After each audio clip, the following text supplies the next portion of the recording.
66절에서 72절까지의 말씀입니다. 신약성경 마가복음 14장 66절에서 72절까지의 말씀을 한 절씩 교독하도록 하겠습니다. 제가 먼저 66절의 말씀을 봉독하겠습니다. 베드로는 아랫뜰에 있더니 대제사장의 여종 하나가 와서 불 쬐고 있는 것을 보고 주목하여 이르되 너도 나사렛 예수와 함께 있었도다. 베드로가 부인하여 이르되 나는 내가 말하는 것이 무엇인지 알지도 못하고 깨닫지도 못하겠노라 하며 앞뜰로 나갈새 서 있는 자들에게 다시 이르되 이 사람은 그 도당. 또 부인하더라. 조금 후에 곁에 서 있는 사람들이 다시 베드로에게 말하되 너도 갈릴리 사람이니 참으로 그 도당이니라. 베드로가 저주하며 맹세하되 나는 너희가 말하는 이 사람을 알지 못하노라 하니 함께 읽겠습니다. 닭이 곧 두 번째 울더라. 이에 베드로가 예수께서 자기에게 하신 말씀 곧 닭이 두 번 울기 전에 내가 세 번 나를 부인하리라 하심이 기억되어 그 일을 생각하고 울었더라. 아멘. 저는 오늘 본문의 72절 그 일을 생각하고 울었더라 오늘 말씀의 제목으로 삼습니다. 오늘 말씀을 통해서 우리 안에 우리 예수님을 향한 우리 주님을 향한 그 열정과 사랑이 더욱더 깊어지고 또 넓어질 수 있게 되기를 주님의 이름으로 축복합니다. 오늘 본문이 담겨져 있는 이 14장의 말씀을 보면요, 쭉 읽다 보면 재미난 사실을 하나 발견할 수가 있습니다. 사실 저만 재미날 수 있는데요, 말씀을 이렇게 묵상하고 또 공부하다 보면 참 그 말씀이 쓰여져 있는 것에 참 어떠한 부분에 재미를 느끼게 됩니다. 어떠한 것이 재미있었냐면 오늘 주님 그리고 베드로 이 두 인물의 모습이 계속해서 교차적으로 또 순차적으로 비교돼서 나온다라는 사실이죠. 많은 제자들 중에서도 특별히 이 베드로에게 초점이 맞춰져서 이 말씀이 진행이 됩니다. 주님의 기도, 겟세마나에서 기도하셨던 그 주님의 모습과 또 자느라 기도하지 못했던 베드로의 모습이 교차돼서 나타나죠. 그리고 공회에서 신문을 당하시는 그 예수님의 모습이 등장하고 또 오늘 우리가 함께 읽은 말씀, 사람들에게 둘러싸여서 신문을 당하는 베드로의 모습이 교차돼서 등장합니다. 마가가 이 말씀을 기록하면서 이렇게 예수님의 모습과 또 베드로의 모습을 교차하면서 쓴 목적이 있겠죠. 어떠한 목적으로 이렇게 교차해서 썼을까요? 당연히 이 두 인물을 비교하기 위함이겠죠. 예수님의 신실하심, 또 베드로의 연약함, 그 사실을 비교하기 위해서, 더 강조하기 위해서 교차해서 기록한 것이죠. 그리고 또 베드로로 대변되는 우리 그리스도인들, 우리 오늘 한 사람 한 사람, 우리들의 연약함과 하나님의 신실하심을 비교하고 또 강조하기 위해서 오늘 말씀을 아마 교차해서 썼을 겁니다. 그런데 오늘 말씀을 묵상하면서 문득 이걸 조금 다른 측면에서 생각해 보아야 하지 않나라는 생각을 하게 되었습니다. 이러한 교차 편집, 또 예수님과 베드로의 모습이 대비되어 나타남이 가능할 수 있었던 근본적인 이유는 바로 베드로가 주님과 같은 화면에 계속 머물러 있었기 때문이죠. 베드로는 주님을 떠나지 않고 계속 그 화면에 머물러 있었습니다. 조금은 떨어져 있었지만 그래도 주님이 계신 그곳에 베드로는 머물러 있었던 것이죠. 주님이 계신 한 화면 밖으로 나가지 않고 주님이 계신 그 장면, 그 화면 속에 머물러 있었기 때문에 예수님의 모습과 베드로의 모습이 서로 비교될 수가 있었던 것이죠. 겟세마나에서 주님은 베드로에게 같이 기도하자라고 요청하시죠. 그래서 주님은 베드로와 같이 있으십니다. 또 예수님께서 체포되는 장면 속에서도 그러하죠. 다른 제자들은 도망했지만 베드로는 예수님이 체포될 그 당시에 예수님과 함께 있었습니다. 예수님의 호위 무사가 돼서 대제사장의 종 말고의 길을 베지 않습니까? 그렇게까지 열심으로 베드로는 예수님 옆을 지켰습니다. 오늘 장면도 마찬가지죠. 예수님께서 대제사장들에게 신문을 당하시는 그곳에 베드로도 함께 있었던 것이죠. 비록 주님과의 실제적 거리는 조금 떨어져 있었겠지만 그래도 주님이 계신 그곳, 주님이 계신 그 장소, 그 어딘가에 베드로는 머물러 있었던 것입니다. 베드로는 기어이 주님 계신 곳까지 끝까지 따라갔습니다. 그렇게 베드로는 마지막까지 주님을 떠나지 못한 채 주님과 같은 화면에 머물러 있었던 것이죠. 그 결과가 어떻습니까? 아주 유명한 이야기죠. 닭이 두 번 울기 전에 베드로는 예수님을 3번 부인합니다. 베드로는 우리의 시각으로 볼 때 실패한 사람이죠. 베드로는 실패했을 때 아주 처절하게 실패했습니다. 닭이 두 번 울기 전에 너가 나를 배신할 것이다. 3번 나를 모른다 부인할 것이다. 라고 말씀하신 그 예수님의 예언을 성취했던, 실패했던 사람이죠. 베드로는요, 예수님을 부인합니다. 그런데 그 부인함이 어떠한 대단한 위협 속에서 부인한 것이 아니죠. 오늘 말씀을 보니까요, 어느 여종 하나가 베드로에게 묻는 그 질문으로 베드로는 주저앉습니다. 무너지죠. 실패합니다. 우리 오늘 본문 68절과 71절의 말씀을 한번 읽어보도록 하겠습니다. 먼저 68절 같이 읽도록 하겠습니다. 베드로가 부인하여 이르되 나는 내가 말하는 것이 무엇인지 알지도 못하고 깨닫지도 못하겠노라 하며 앞들로 나갈새. 우리 71절 같이 읽도록 하겠습니다. 71절 읽겠습니다. 그러나 베드로가 저주하며 맹세하되 나는 너희가 말하는 이 사람을 알지 못하노라 하니. 방금 읽은 본문을 자세히 보면요, 베드로는 예수님을 부인하죠.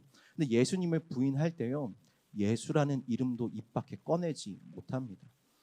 베드로를 고발하려고, 베드로가 예수님을 따라다녔던 제자라고 고발하려고 그 사람들은 그 입에서 예수, 너가 예수를 따라다니지 않았냐, 너가 예수의 도당이지 않았냐 라고 그 예수의 이름을 입에 담아서 이야기하지만 정작 베드로는요, 예수라는 이름도 입에 담지 못합니다. 두려웠던 것이겠죠. 오늘 말씀을 보면 그렇게 고백하죠. 내가 말하는 것, 또 너희가 말하는 이 사람, 예수라는 이름도 입 밖에 꺼내지 못하고 예수님을 부인하게 됩니다. 이것은요, 본문 내용이 기록된 4복음서 마태, 마가, 누가, 요한 복음에 모두 기록되어져 있는 내용인데요, 모두 동일하게 기록되어져 있습니다. 베드로가 예수님의 이름마저도 외치지 못하고 부인했던 그 사실을 동일하게 기록하고 있죠. 끝내 베드로는요, 예수라는 말을 회피한 채 저주하고 맹세하면서까지 예수님을 부인하고 말았습니다. 그때 닭이 2번째로 울게 되었고 베드로는 밖에 나와서 그 일, 예수님께서 너가 나를 부인할 것이다 라고 말씀하셨던 그 일이 생각나서 심히 통곡하며 울게 되죠. 여러분, 근데 더 잔인한 사실이 무엇인지 아십니까? 오늘 본문에는 나오지 않았지만 누가복음에는요, 이때의 사건을 다시 다른 각도로 조명하고 있는데, 베드로가 3번째 예수님을 모른다라고 부인했을 때에 예수님이 어떻게 반응하시냐면 그때의 고개를 돌리셔서 베드로를 바라봤다라고 기록되어져 있습니다. 우리 누가복음 22장 60절에서 62절 말씀인데요, 우리 같이 한번 읽어보도록 하겠습니다. 같이 읽겠습니다. 베드로가 이르되 이 사람아 나는 내가 하는 말을 알지 못하노라. 고 아직 말하고 있을 때에 닭이 곧 울더라. 주께서 돌이켜 베드로를 보시니 베드로가 주의 말씀 곧 오늘 닭 울기 전에 내가 3번 나를 부인하리라 하심이 생각나서 밖에 나가서 심히 통곡하니라. 네, 대제사장에게 신문을 당하시던 예수님이 뒤를 돌아보십니다. 때마침 그때 베드로는요, 예수님을 부인하고 있었습니다. 예수님을 모른다라고 부인했을 때, 그때 예수님께서 나를 쳐다보셨을 때, 그럼 베드로의 심정이 어땠을까요? 좌절감, 또 실패감, 또 민망함, 그것이 그 속에 가득해서 베드로는 순식간에 무너지게 되었을 겁니다. 베드로가요, 눈물을 흘리는, 심히 통곡하며 울었더라. 베드로가 눈물을 흘리는 장면은요, 성경에서 오늘 이 장면, 예수님을 부인하고 예수님을 모른다 말하고 난 후에 눈물을 흘렸다라는 이 장면이 유일합니다. 그런데요, 기독교의 많은 전승에 따르면요, 이 이후에 베드로는요, 새벽에 첫 닭이 울면 잠에서 깨어서 울면서 깊은 회개의 기도를 드렸다라고 합니다. 매일 새벽 첫 닭이 울면 잠에서 깨어서 주님께 눈물을 흘리며 기도했다라고 하죠. 또 베드로는요, 늘 어디를 가든지 이 가슴팍에 수건 한 장을 들고 다녔다라고 합니다. 그래서 계속 눈물이 날 때마다 그 수건을 꺼내서 그 눈물을 닦았다라고 하죠. 자신을 다시 일으켜 세워주신 주님이 고맙고 또 죄송해서 그랬겠죠. 어떻습니까?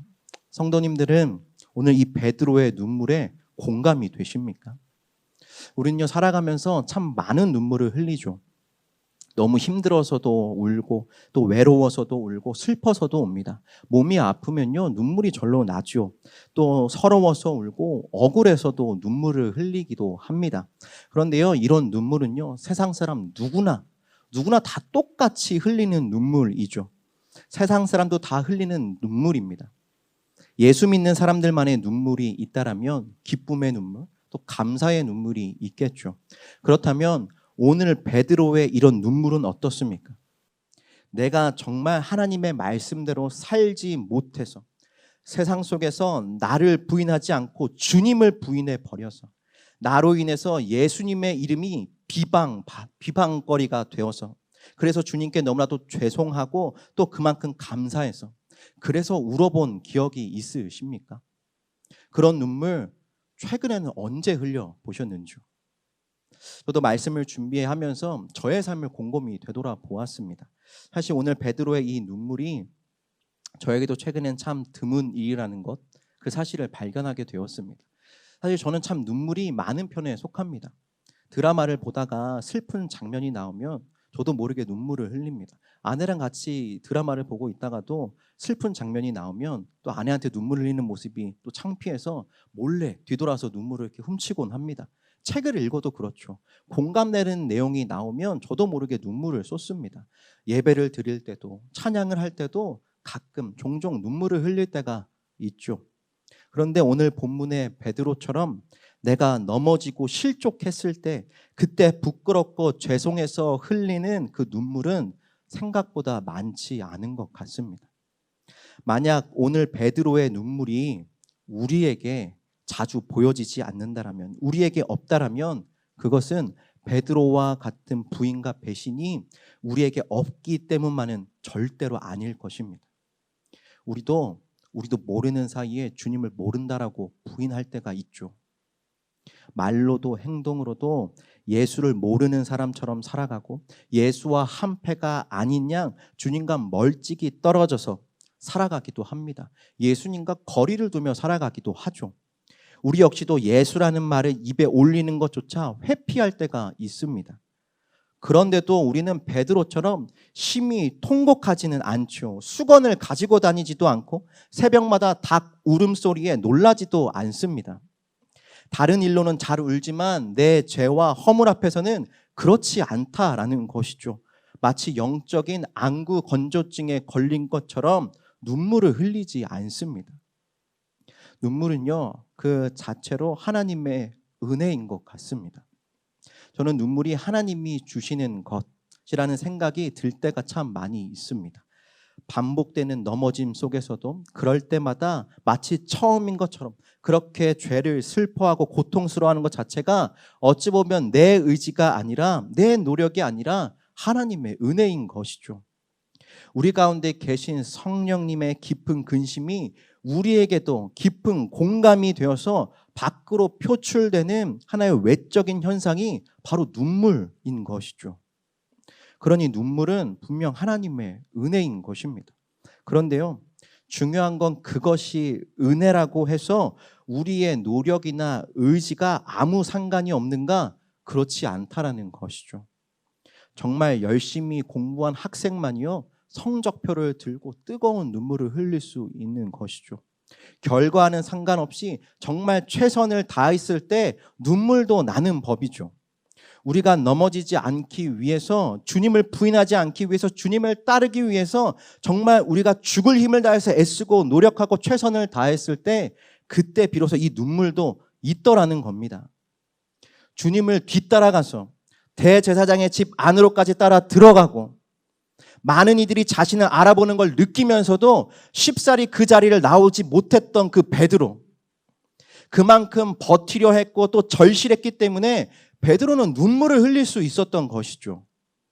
닭이 처음 울었을 때 분명 베드로는요, 주님 말씀이 떠올랐을 겁니다. 베드로는 그때 거기서 버텨냅니다. 그리고 두 번째, 세 번째 영거푸 부인하죠.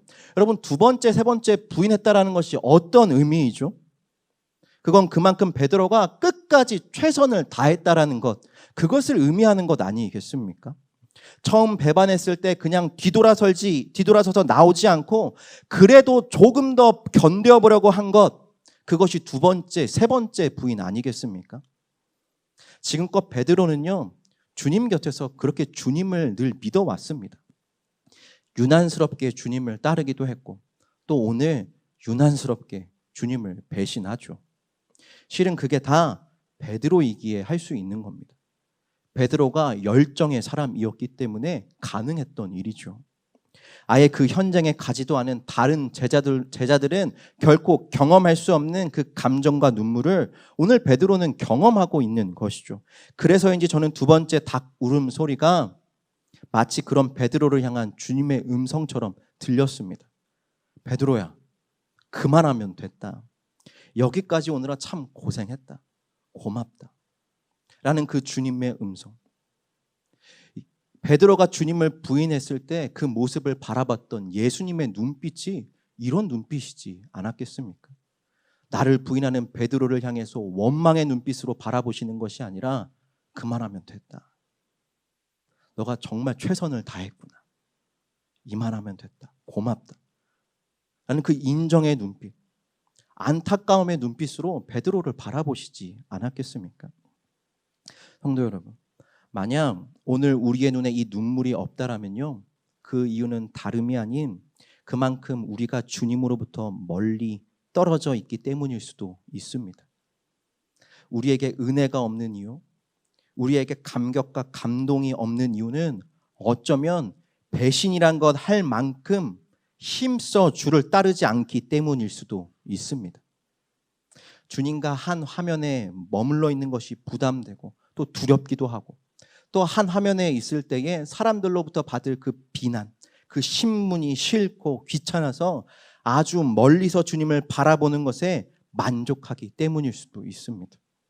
특별히 배반할 일이나 눈물 흘릴 일을 별로 만들지 않는 것, 그래서 차지도 뜨겁지도 않은 미지근한 애매한 온도의 신앙으로 예수님을 믿는다라고 말하는 것이 어느새 하나의 습관이 되어버린 것일 수도 있죠. 기도는 차갑게 식어졌고, 말씀은 그저 의무가 되어졌고, 책임이 되어서 모든 영적인 일들에 냉담해졌기 때문일 수도 있습니다. 결국 배신도 없고 눈물도 없고 은혜도 없고 회복도 없는 그런 신앙, 그런 신앙이 오늘 우리의 신앙의 모습은 아닙니까? 왜 우리의 삶이라고 닭이 울지 않았겠습니까? 우리가 주님 뜻대로 살아가지 못했을 때에, 같은 죄에 반복하며 넘어졌을 때에 얼마나 많은 닭이 울었을까요? 닭은 분명히 울었습니다. 수없는 닭은 울었지만, 하지만 우리가 그 닭 울음소리를 듣지 못했을 뿐인 것이죠. 우리의 영적인 귀가 딱딱하게 굳어져 버려서 듣지 못했던 것 뿐입니다. 물론 주님은요, 그런 우리조차 용서하십니다. 우리를 받아들여 주시죠. 우리의 구원은 우리의 실력에 달려있는 것이 아닙니다. 하나님의 신실함에 달려있기 때문에 주님은 우리를 용서하시죠. 우리의 믿음이 자라나는 건 역시 하나님의 은혜입니다. 여러분, 그것이 복음 아닙니까? 우리의 실력대로, 우리의 모습대로 구원받는 것이 아니라 주님의 신실하심 때문에 우리가 구원받는다는 것. 여러분, 그것이 복음이죠. 그런데요, 그 복음의 은혜를 실제로 느끼고 경험하는 것과 그저 그것이 그렇다라고 머리로만 이해하는 것은요, 전혀 다른 문제인 것이죠. 그 회복의 은혜를 경험하는 자는요, 반드시 다시 일어설 것이고 다시 주님을 향해 나아가게 될 것입니다. 오늘 베드로가 그랬던 것처럼 말이죠. 베드로는 실패했습니다. 분명 넘어졌죠. 하지만 그 복음의 은혜, 주님의 은혜로 베드로는 다시 일어섭니다. 그리고 주님께 다시 달려가죠. 그것이 복음의 은혜를 경험한 사람의 모습입니다. 베드로가 경험했던 그 복음의 은혜, 이 회복의 은혜를 이 밤 모두 누리실 수 있기를 주님의 이름으로 축복합니다. 오늘 본문의 이야기는요, 사복음서에 동일하게 기록되어져 있죠. 그저 한 사람의 배반에 불과한 이 이야기가 어떻게 사복음서, 네 복음서에 다 기록되어질 수 있었을까요? 정말 중요한 사건임에도 불구하고요, 그럼에도 네 복음서에 모두 다 기록된 내용은요, 사실 그리 많지 않습니다. 여러분, 죽은 나사로의 부활 이야기 얼마나 중요한 내용입니까? 그런데요, 복음서 중에 딱 한 번 등장할 뿐이죠. 여러분, 베드로의 그 신앙 고백 이야기요. 주는 그리스도시요 살아계신 하나님의 아들이십니다. 이 놀라운 고백이 담겨져 있는 내용, 복음서에 딱 2번 등장합니다. 여러분, 그런데요, 오늘 이 내용은요, 빠짐없이 기록되어져 있습니다. 동일한 내용으로 기록되어져 있죠. 베드로는요, 누가 뭐래도 명실공히 초대교회 리더 아닙니까? 이걸 다 기록해 놓는다는 것도 한편으로는 놀라운 일이 아닐 수 없습니다. 어찌됐든 배반한 것인데, 예수님을 버린 것인데, 그게 뭐 중요한 이야기라고 이것을 다 기록해 놓는다는 말입니까? 여러분, 그런데요, 사실 이 내용은요, 매우 중요한 내용입니다. 그 눈물이 없이는, 베드로가 오늘 흘렸던 그 눈물이 없이는요, 우리는 예수님을 온전히 따라갈 수도 없고 그것 없는 회복의 은혜도 없기 때문입니다. 이 눈물이 결정적으로 중요한 이유는요, 결국 이 눈물이요, 성도의 승리를 낳기 때문입니다.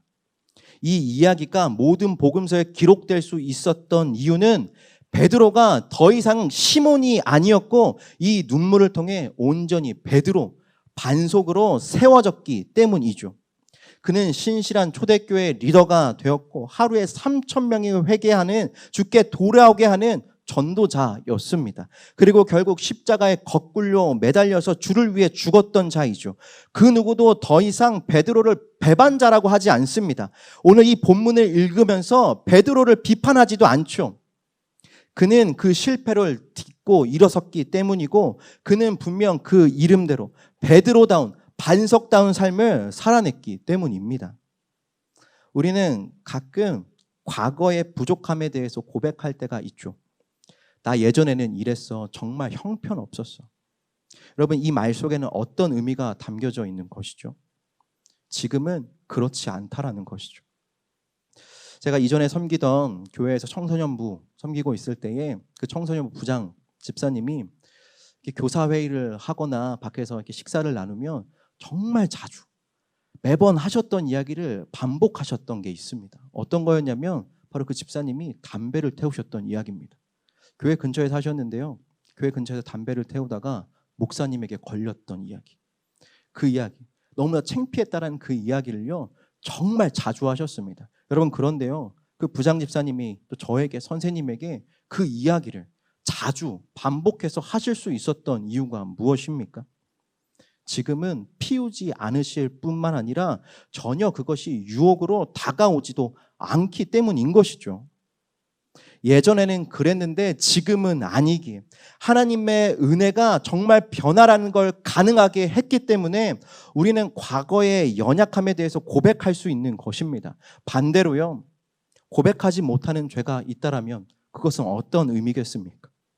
그것은요, 우리가 아직도 그것을 온전히 끊어내지 못했거나 또 끊어낼 마음이 없다라는 것을 반증하는 것이겠죠. 그러니 그 고백이야말로, 그 눈물이야말로 우리 그리스도인들에게는 너무나 소중한 전리품인 셈입니다. 여러분, 졌지만, 실패했지만 결국엔 이겨 얻는 전리품인 것이죠. 그리고 그것이 실은 가장 큰 전도의 무기가 되고 능력이 되기도 합니다.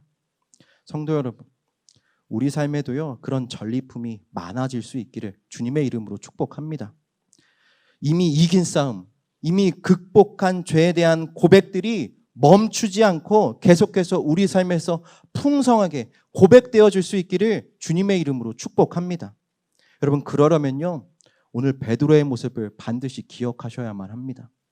정말 주님을 따라가려고 힘써야 합니다. 힘들어도 주님을 사모하는 일에 열심을 내셔야 하고, 또 가다가 넘어져도 다시 일어나서 끝까지 가보셔야 합니다. 한 번 배반하고 2번 배반하고 그래도 버티다가 다시 배반할지라도 결국 2번째 오는 그 닭의 울음소리를 듣는 데까지 우리는 따라가야만 하죠. 우리는 인내해야만 합니다. 성도 여러분, 우리 주님은요 그 눈물을 보십니다. 그리고 그 눈물에 회복의 은혜를 더해 주시죠.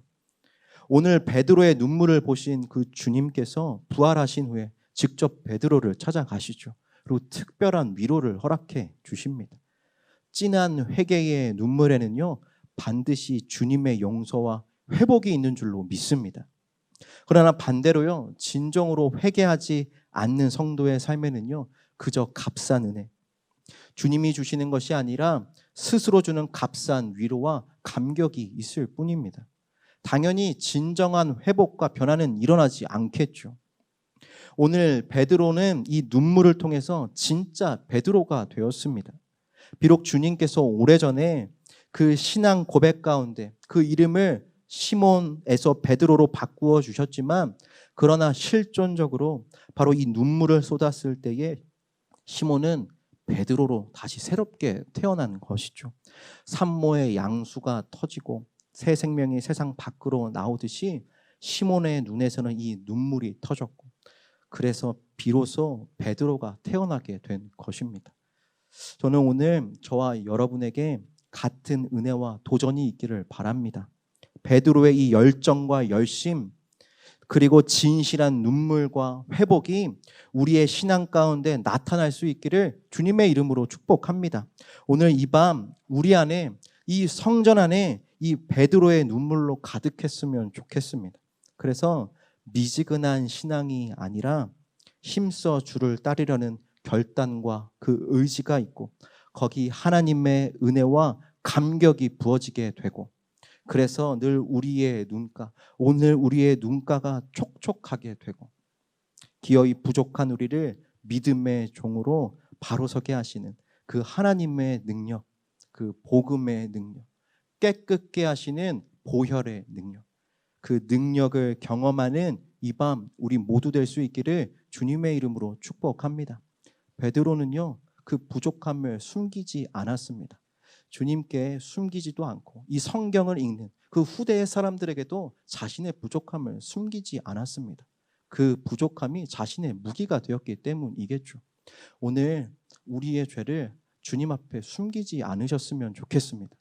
정직하게 주 앞에 우리의 죄를 고백할 때에 하나님은, 주님은 그것을 외면하지 아니하시고 나무라지 아니하시고 주님의 보혈로 덮어주실 뿐입니다. 주님 앞에 그 죄 통회하며 자복하시고 그 죄를 깨끗하게 또 고침받아서 다시 한번 베드로처럼 그 절망의 자리에서 일어서실 수 있는 그 능력을 경험하는 우리 성도님들 되실 수 있기를 주님의 이름으로 축복합니다. 우리 이 시간 오늘 말씀 기억하면서 같이 찬양했으면 좋겠습니다. 주께 가오니라는 찬양입니다. 주님, 우리가 주님과 같은 화면에 머물러 있기를 원합니다. 주를 향한 그 사랑과 열정이 매일 우리의 삶에 새롭게 채워지기를 원합니다. 우리 그 마음 담아서 우리 같이 찬양하도록 하겠습니다.